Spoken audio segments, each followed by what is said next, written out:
Mad Flow Music. San Pablo eh. Norman patay gutom.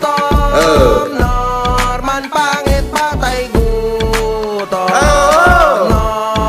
Norman patay gutom. Patay gutom si Norman. Norman hampas lupa. Strong Igorot at work! Kahit kung lang sabihin, pumunta ka, talaga matapang ka! Makagago! Boy! Norman pangit hampas Pare, sa inidoro ko natutulog, pare. Hampas lupa Galingan mo si ba? Norman. Kayo ang mga tunay na demonyo! Ito na si Norman gusgusin mga kahombre ko. Sino favorite mo sa Viva Max? Kambal kong Norman. Nako, sa Viva Max.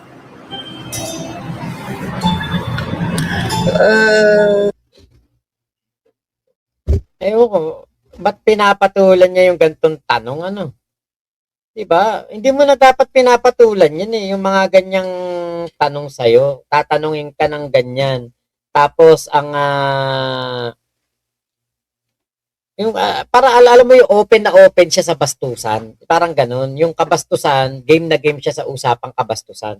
Diba dapat nga, ikaw, nagpapa-subscribe ka sa mga estudyante. Tapos, ang mga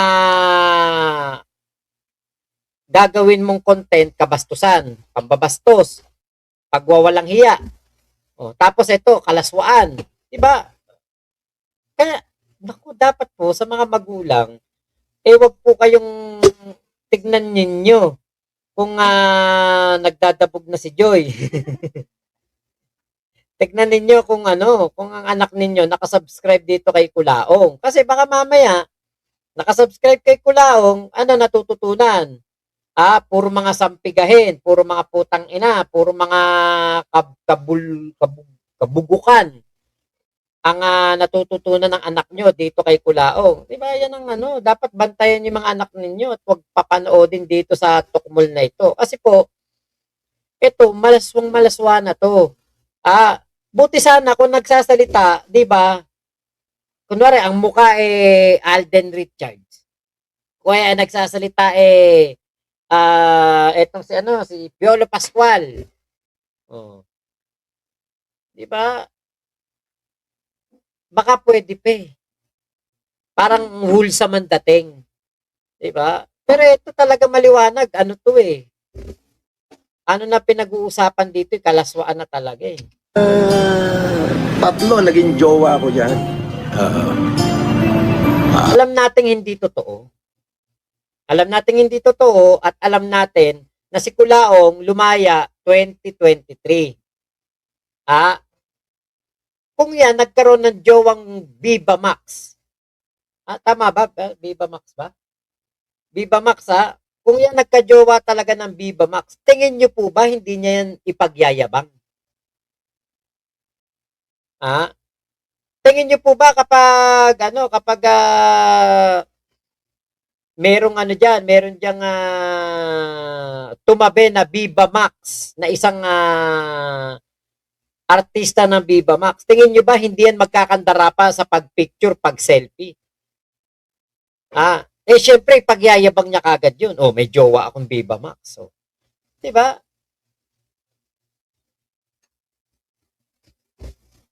Yan kasi yung ni Kulaong na siya. Akala mo talaga napakasikat niya, napakabigatin niya, napakapopular niya, napakakapitapitagan siya, respetado. Tapos siya'y poging-pogi. Diyos ko. Tingin niyo ba papatulan ng Viva Max artist itong mukha ni Kulaong?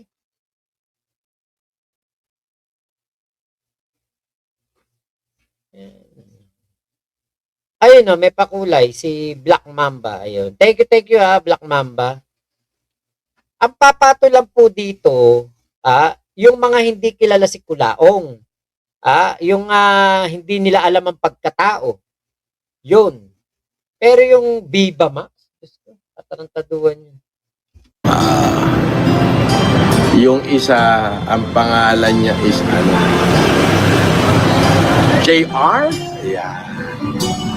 Yung isa naman, CC. At yung isa naman, IT. Tatlo. IT as in IT. Yung isa naman, CC as in kaya nyo. Yung isa naman, JR as in nyet mo.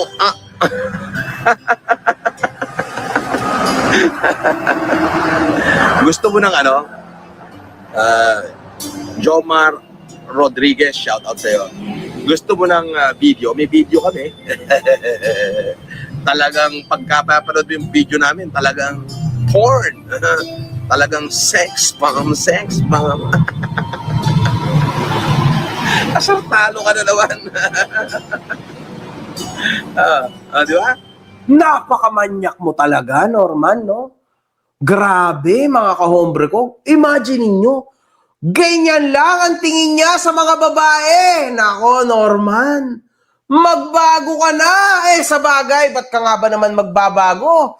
Parang ikaw na nga mismo ang may gusto na bumalik ka sa hoyo, di ba? Kaya mo nga ginagawa lahat ng ito Marami pa. Maraming ang Ako, ito na yung matindi. Kaya, doon sa mga sana, di ba, sa mga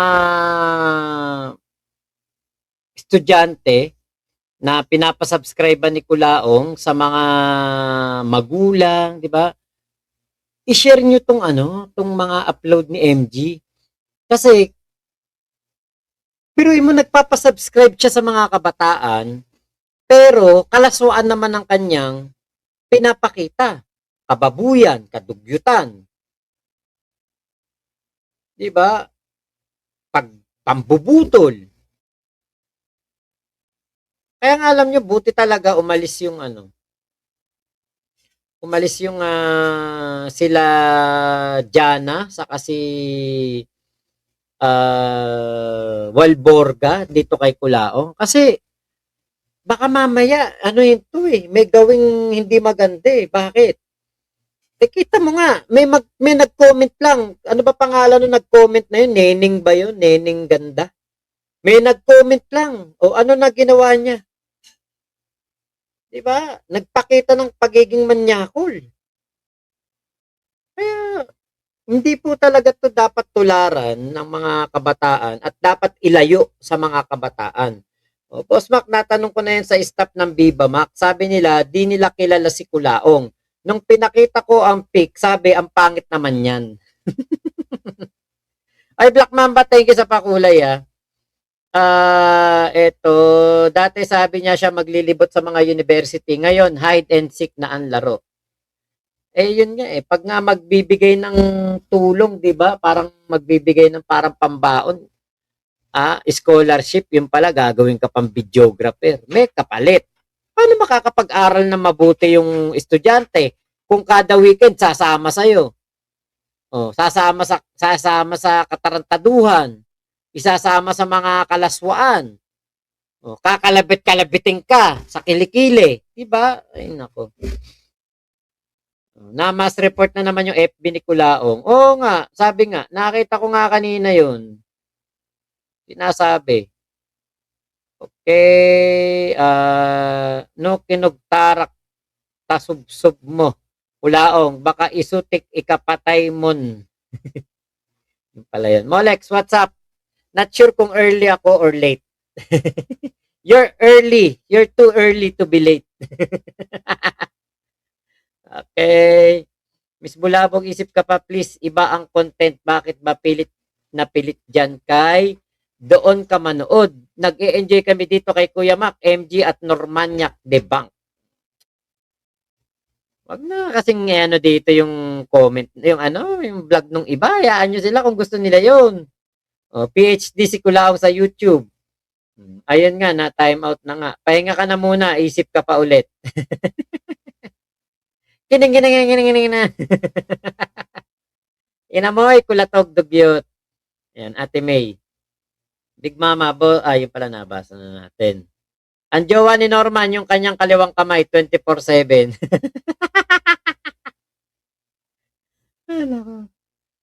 Ang behavior ni Kulaong, magandang gawing research ng mga psychology student. Yummy, 212. Ayun nga, pwede, no? Kim Aisley Garay Normanyak. Okay, Germ out, yung mukha ni Kulaong, papatulan ng Viva Max, wala ngang pambayad yan. Kahit tingin ko may pambayad, makita lang na parang madungis Ewan ko lang kung anuhin yan, pansinin yan. Ma'am Big Mama, hindi pangit si Kulaong, saksakan ng kapangitan po. Parang palaka na nasa gasaan ng 10-wheeler truck ang mukha niya. Resting. I know. Okay, Germ out, galit kanina kasi na mas report FB niya. Oo nga Kim Aisley, shoutout po Smack from Davao, Mindanao. Ayun. Ay, Kim Aisley Garay, ito inaano na kita. Nasabihan na kita. Ako ay anti-Kulaong. Pero ako ay pro-government. Kasi sabi mo Davao ka Baka minsan magulat ka, makita mo ko, nagbablog ako ng pro-BBM. Huwag ka muna manood. Kulaong time, manood ka. Bati tayo sa Kulaong time. Pero pagdating sa sa politika, ako po ay pro BBM. Ayan. Inaano na lang kagad kita baka kasi magulat ka. Teka, kakapanood ko lang po makmak Bakit to? Ba't nagbablog ng anti-Duterte? Para maliwanag lang po. Pinky Butterfly, kakalabit. Ano yun? Kakalabit mo na sa kilikili pag hindi mag-react sa ibang parte na ng maselang bahagi ang kakalabitin. Tama. Diba? Galing ng mga kanang kamay ko manipa Mac, no? May assistant ka na, Kuya Henry. Kaya Ate May, wala kasing totoong bembang yan. Kaya laging nanonood ng Viva Max yan. Sa ganong paraan, makarao siya, Jakulaong. Rolando Cuevas, ang mga Viva Max girls, pa sa engkanto ang mga yan. Mukhang camel si Kulaong, pang Viva Max. Kay Christian Albiar, good morning po Lodi Mac, isa po ako sa nagmas report kay Kulaong. Sobrang nakakabuiset ang galawan at mga lumalabas sa bunganga niya. Good. Good job. Kay Kuya Blink. Ayun napapa oh my god si Satanas sa mga galawan ni Kulaong. Richmond, mas may substance ka Boss Mac, hindi hindi marunong mag-explain yung isang nag-live sa kabila, kakampi or stabber ni Boss MG. Okay po. Ate May, kahit sa kulungan, pag dinonat yan, hindi putotoy ang gagamitin sa kanya, kundi bat ng baseball. Kyle Juni, Viva Max, title ni Kulaong, Napisang Almoranas ni Manong Norman. Okay, Kenkel, pa-click po ng link ni Sir Henry, Team Macmac Go. Ayun. Warning again sa mga nagsasabi ng mga out of topic dito, kaya topic ng iba. Dito, Kulaong dito. Pag di kayo makaintindi, pwede kayo umalis at doon kayo manood para di kayo masipa dito. Magkusa na kayo. Neutral ako pagdating sa politics, Kuya Mac. Pero nood pa din ako sa'yo. Full time naman pag Kulaong time. Salamat po. Ate May Alcantara, sagad yun. Sakit naman nun. Ate May Alcantara, sagad yung baseball bat mula wet sang lalabas bibig. Kilala ko yung GF ni Norman ngayon, si Mariang Palad. Sa Prenyo, yung aso po na nilalaro niya, mukhang may masama siyang balak. Naku, oo nga.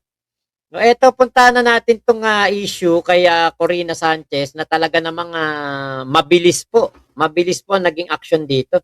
Nang lumapit sa akin ng mga broadcaster, isang hingi lang, bigay agad ako.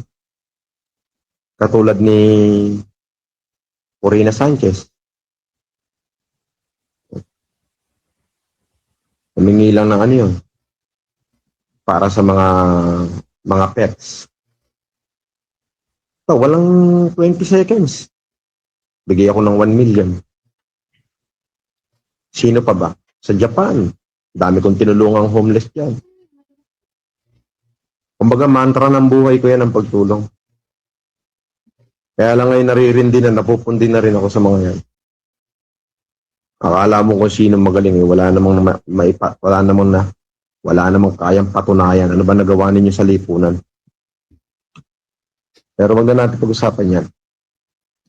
Si Yama, hindi ko naman kayang pigilan yan sapagkat tao yan na nasasaktan eh. At buhay na testigo at buhay na saksi yan eh. Involved siya sa mga pagkakataon na yun. Nako, alam ko na to. Parang ako nag-record din yata nito ah. Hindi ko masisi ang tao ko na nasasaktan. Grabe, Norman! Pati ba naman si Madam Corina Sanchez? Pinagsalitaan mo ng ganyan? Mamaya niyan, makakuha ko ng panayam kay Madam Corina at ikaw masupalpal na naman. At kung ano-ano na naman kabulastugan na sasabihin mo. At sasabihin mo na ito ay... Sabi ni Lay Ramos, tunay po ba yung mga evidence niya, sir? Pambihira. Yan ay fake news. Yung mga evidence na yan, inilabas na lahat sa korte dati yan. Fake news. Oo. Yung mga voice recording, puro fake news. Oo. Dinamay pa nanay ko. Gago po tayo na ito, makagago na to. Gagawa ka lang ng fake news po. Kinain mo, asa ng source niyan? Tanga, fake news yun. Katulad mo. Ang tagal ng issue niyan. 8 taon na nakalipas sa issue na yan. Hanggang ngayon buhay pa, bobo. Fake news yan. AI yan, tanga. AI yan, tanga. AI yan, tanga. Bobo mo. Hindi ba madalas ganyan ang pinagsasasabi mo to the point na pati yung sinabi mo kay Mami Jonicia? At, okay, never ko sinabi na dulingan nanay mo. Inedit nila yon. Okay? Sila ang nagsasalita nun. Teka. Alam niyo po ang bilis ng ano dito. What happened? Ang bilis po ng nangyari dito kasi meron pong kumontak kay MG. Meron po kagad kumontak na tauhan ni eto. Ayan, eto po 'yon. Ang sabi dito, Norman Gusgusen, former Senator Mar Rojas personnel just reach me out. Hindi sila masaya sa narinig nilang lumabas sa bibig mo sa new content ko. In regards kay Madam Corina Sanchez, marami ka nang natatamaan. Hindi pwedeng sabihin ni Kulaong na AI yan. Kasi yan talaga bunganga niya, boses na boses niya. At talagang yan po ay sinabi niya yan sa isang tawagan. Hindi ko lang matanda, hindi ko lang sure kung sa akin galing yung ano niyan, yung tawagan niyan, kung sa akin, kung ako nag-record niyan. Pero natatandaan ko yan, nabanggit niya yan, na yung sila Deo Macalma, binigyan niya ng bigas, napakakapal daw ng mukha, parang ganun yung sinasabi ni Kulaong. Tapos, etong si Arnold Clavio, yan nakalaban niya din yan. Tapos Corina Sanchez, ngayon, kita nyo, binigyan daw niya ng 1 milyon. Sana nga talaga ma-interview ni MG si Corina Sanchez kasi yan po isang malaking pambabasto sa katauhan ni Corina Sanchez na yan. 'Di ba? Biruin mo, Corina Sanchez humihingi ng pera kay Kulaong. 'Di ba? Asawa ni Mar Rojas humihingi ng pera kay Kulaong. Sus Mario Joseph. Talagang mabubuisit si Mar Rojas diyan. 'Di ba? Nakita siguro nila ay katulad niyan. Pagka nakita daw dun sa bagong upload, new content ni Makagago na ganun daw po ang sinasabi nga nitong si Kulaong about Corina Sanchez. Naku po, Kulaong. Parang lalong dumarami talaga ang ang kalaban mo. Baka magpunta ka na ng Batanes nito tapos tumawid ka na ng Taiwan. Tapos sobrang dami ng kalaban mo. Wala ka nang lulugaran eh. Mga nakakalaban mo talaga yung mga to the highest level na, Kulaong eh. Diba? Kutong lupa ka lang naman. Hindi ka naman popular talaga na tao sa kabutihan. Ika'y popular sa katarantaduhan. Kaya ngayon, parang gumagawa na yung tadhana ng paraan para makalaban mo yung mga bigating tao para mapatahimik ka. Inedit nila yon. Kasi may salitang duling, sinabi nila yan sa aking ina. So, kinapture nila yung salita, pinagdugtong nila. Maring ganyan yan. Hindi mo sinabi AI yan. din. AI yan, tanga. AI yan, tanga. Ay, nako. AI yan, tanga. Oh, ha?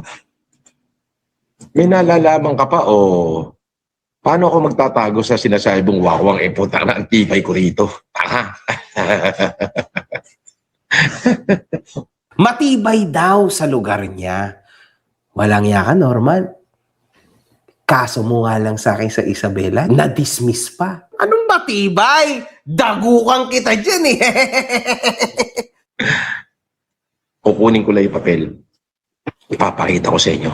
Umaatikabul laglagan to. Tatamaan ako sino tatamaan dito. Wala naman.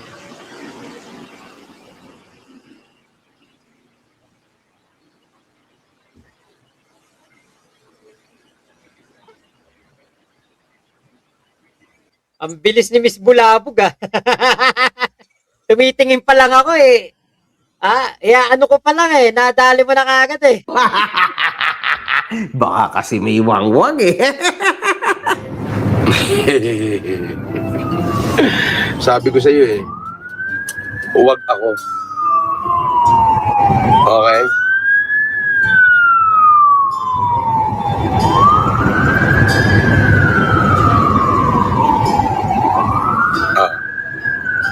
Ano, takot po.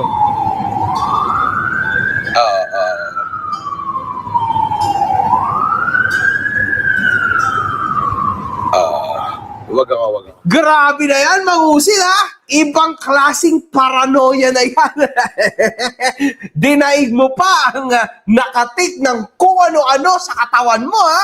Napakatinding paranoia niyan. Ba't kaya ganun, no, mga kahombre ko? Kapag ang pinag-uusapan ay NBI, police, may marinig na wangwang, talagang sobrang ano niya, no? Active na active yung spider sense niya. Ba't mukhang natataranta ka na, makabaho? Makagago. Di ba? Idol, bisita ka naman sa Alicia.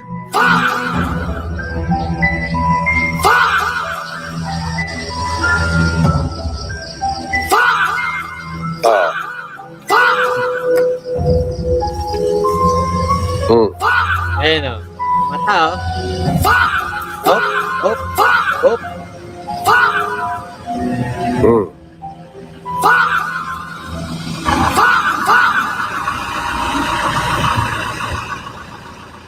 Takot na takot kang mahuli, ano? Kaya nga ngayon, hindi na natin yan nakikita sa Maynila. Duwag na duwag, ano? Kaso kahit nasaan ka, talagang maukuha ka. Oo naman. Ibahin mo ko sa lahat kasi talagang tutuluyan kita, Norman. At dito, mga kahombre ko, may nagpalipad sa kanya, mga kahombre ko, ha? Sabi ni Chico, mas mabuti pa magpaka na lang si Makagago. Ang galing ah. Pero, mababasa nyo dito na iba. At ito pa, isa pa! Ang sabi niya, Sabi ni Fish Tico, Makagago, hahalik ka sa lupa. Malapit ka na pabagsakin ni Norman. Norman. Ang bukay. Sayang ang palipad ni Unggoy. ngunit ang sinabi na nagpalipad ay ito. Wasak na wasak, ano? Mga kahombre ko, lahat ho na nagko-comment sa kanya, puro ganyan. Literal na puro gawa-gawa lang nilang mga account yung mga nakikita nyo dyan na mga comments na positive. Sila-sila rin lang ho yan. Legit. Tas nagbubura siya. Pero lately, hindi siya nagbubura. Ibig sabihin, nilayasan na rin ho siya ng mga tao na nagtatrabaho sa kanya. Mga kahombre ko kasi, hindi ho talaga tatagal. Kasi una sa lahat, wala naman siyang pangsahod sa mga tao. Papangakuan niya ho ng kung ano-ano, pero sa bandang huli, wala naman siya mapapatunayan. Lalayasan talaga siya. At syempre, worst comes to worst, sisiraan siya. Which is normal lang. Kasi syempre, yun na lang yung pambawi. Sisiraan ka talaga niyan. Ay, may ano rito, si Makagago. Baka si Monica ba yun? Wala na yung Keko Laong. May post na pinorward sa akin ba't daw umakyat ang bayag ko nung i-interview siya? Gusto mo ipalo ko pa yung mukha mo kay Ian eh. Pumunta kayo rin sa bahay ko, dalawa kayo. Pag hindi ko kayo pinag-untog, ewan ko na lang. umakyat daw yung young balls ko. Ulol! Sino naman maniniwala dyan magnanakaw yan dito sa bahay ko? Ano? Alam nyo po ba, yung style ni Kulaong na yan, meron akong kakilala, taga Bulacan. Ganyan ang style. Ganyan ang mga salita. Ganyan. Ganyan ang mga style Bulacan na na mga gago sa Bulacan. Yung mga parang mga siga-siga doon pero wala rin naman mga kutong lupa lang din naman ng komunidad. Ganyan ang asta. Naalala ko. Akala mo kung sino pero naku. Walang kadating-dating.